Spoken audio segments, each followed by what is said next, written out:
क्या बिहार की राजनीति में कुछ पक रहा है? क्या जो उपचुनाव हो रहा है गोपालगंज और मोकामा में, उसके बाद राजद का वजूद खत्म हो जाएगा, जदयू खत्म हो जाएगी, या राजद और जदयू दोनों खत्म हो जाएंगे?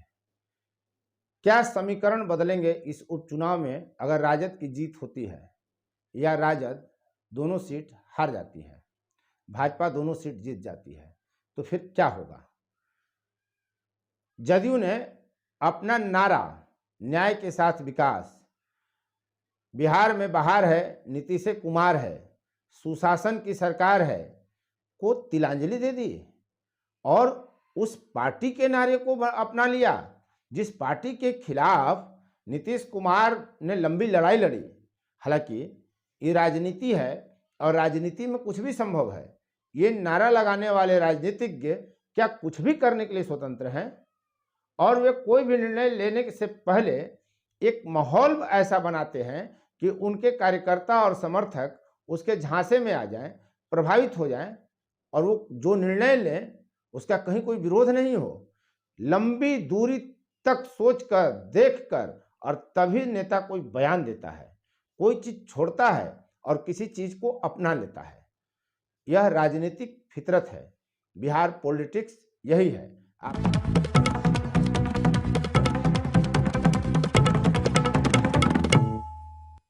और मैं उपेंद्र कश्यप।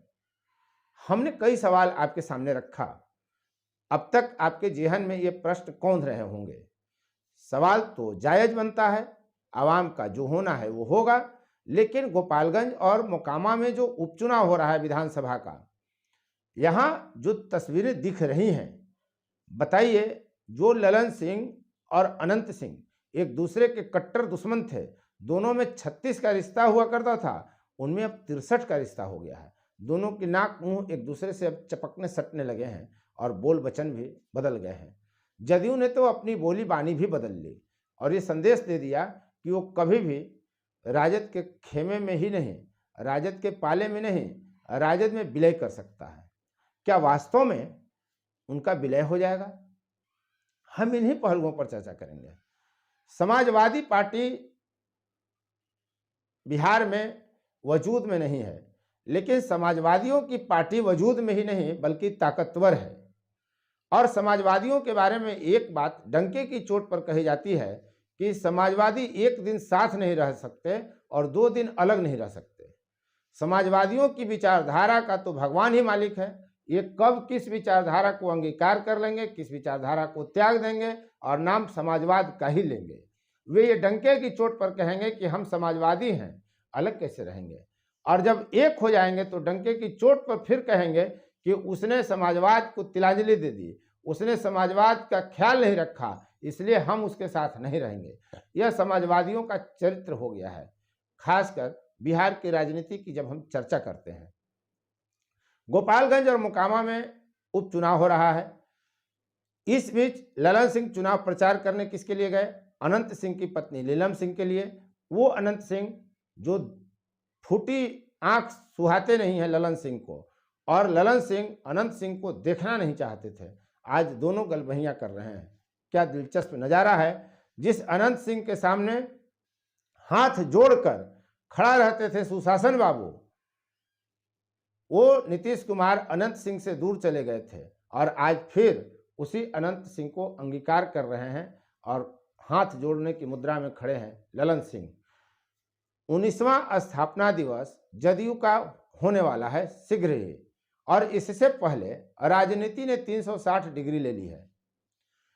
इसके राष्ट्रीय अध्यक्ष ने नारा दिया है कि सामाजिक न्याय के साथ विकास की त्वरित गति में बिहार को विकसित प्रदेश बनाएंगे।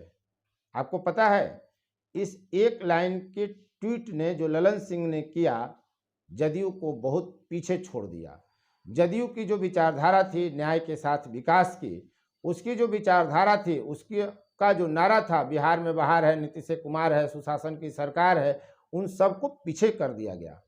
कहा यह जाता है कि जब कोई दल किसी दूसरे दल का नारा और धारा यानी विचारधारा अपनाने लगे तो यह बहुत बड़ा संदेश है, संकेत है कि यह पार्टी अगले सामने वाले पार्टी में घुस जाने के लिए बेचैन है या घुस जाने के लिए प्रयासरत है। कोई खुलकर तो नहीं कह रहा कि जदयू आरजेडी में चला जाएगा। जदयू का सांगठनिक चुनाव का ऐलान कर दिया गया है 19वें स्थापना दिवस से पहले। कहा यह जा रहा है कि स्थापना दिवस में सारी ताकत अपने पास नीतीश कुमार ले लेंगे। ठीक वैसे ही जैसे दिल्ली अधिवेशन में राजद की सारी ताकत लालू के बाद तेजस्वी यादव के हाथ में चली गई। पार्टी का सिंबल सब कुछ बदल देने की ताकत यदि किसी के पास राजद में है तो तेजस्वी यादव के पास है, लेकिन नीतीश के पास यह ताकत नहीं है। तो क्या सांगठनिक चुनाव के बाद 19वें स्थापना दिवस पर जदयू अपनी ताकत, पूरी की पूरी ताकत जिस तरह से तेजस्वी को राजद ने दिया, नीतीश कुमार को जदयू दे देगी और फिर बच जाएंगे तेजस्वी और नीतीश कुमार बैठकर कोई बड़ा फैसला ले लेंगे? क्या राजद का भी वजूद खत्म हो जाएगा? राजद और जदयू जब मिल जाएंगे तो कोई नए नाम, नई पार्टी और नए चुनाव चिन्ह की बड़ी पार्टी सामने आएगी, जैसे कि बिहार में चर्चा है। तो इस तरह की चर्चा है। कहा यह जा रहा है कि भाजपा से जदयू अलग होकर जो राजद में गई, उसी समय लगभग यह पृष्ठभूमि तैयार कर दी गई थी और अंदर खाने विलय की चर्चा हुई थी और इसी चर्चा पर आगे बढ़ रहा है। चूंकि राजद ने जदयू पर विश्वास यूं ही नहीं किया, विलय की शायद शर्त थी, ऐसा राजनीतिक गलियारे में, सत्ता के गलियारे में चर्चा है। तो दोनों मिलकर एक नए दल और नए निशान के साथ नई पार्टी पर विचार कर रहे हैं अंदर खाने, और हो सकता है कि यह सब हो। फिर आवाम का क्या होगा? आपको ध्यान ही है कि कई बार नीतीश कुमार यह बात दोहरा चुके हैं तेजस्वी के तरफ इशारा करते हुए हाथ से कि अब इनको आगे बढ़ाना है। यानी जब वो भाजपा से अलग हुए तो कह रहे हैं अब इनको आगे बढ़ाना है, मतलब वो तेजस्वी यादव को आगे बढ़ाने के लिए काम करेंगे, तेजस्वी यादव को आगे ले जाने के प्रयास कर रहे हैं। तेजस्वी यादव को उन्होंने ही स्थापित किया बिहार की राजनीति में। यदि 2015 में उनके साथ गठबंधन कर उनको उप मुख्यमंत्री नहीं बनाते तो काफ़ी राजनीतिक प्रेक्षक ऐसे हैं जो यह मानते हैं कि तब राजद वर्तमान स्थिति में नहीं होती, राजद की और दुर्गति होती, उसकी संख्या काफ़ी कम हो जाती, राजद को वजूद बचाने का संघर्ष होता। लेकिन तेजस्वी यादव को नीतीश कुमार ने स्थापित किया 2015 में, और उसी की देन है कि आज चचा भतीजा गलबहियां कर रहे हैं फिर से। तो क्या नीतीश कुमार वास्तव में तेजस्वी यादव को आगे बढ़ा रहे हैं और तेजस्वी यादव नीतीश कुमार को आगे बढ़ा रहे हैं दिल्ली की तरफ? एक को बिहार में स्थापित करने की कोशिश कर रहे हैं जो दिल्ली जाने की महत्वाकांक्षा पाले हुए नेताजी हैं, और दिल्ली जाने वाले महत्वाकांक्षी नेता को दिल्ली भेजने के प्रयास में लगे हुए हैं बिहार में स्थापित होने वाले तेजस्वी यादव। यह सब चर्चा में है और कब क्या होगा कुछ कहा नहीं जा सकता, क्योंकि राजनीति संभावनाओं का खेल है और राजनीति में संभावनाएं हमेशा बनी रहती है। कौन जान रहा था कि नीतीश कुमार इतनी जल्दी भाजपा को छोड़ के राजद के पाले में चले जाएंगे? कोई यह घटनाक्रम के 5 दिन 10 दिन पहले तक कोई नहीं जान रहा था और न कोई दल स्वीकार रहे थे, घटना के दिन तक नहीं स्वीकार रहे थे।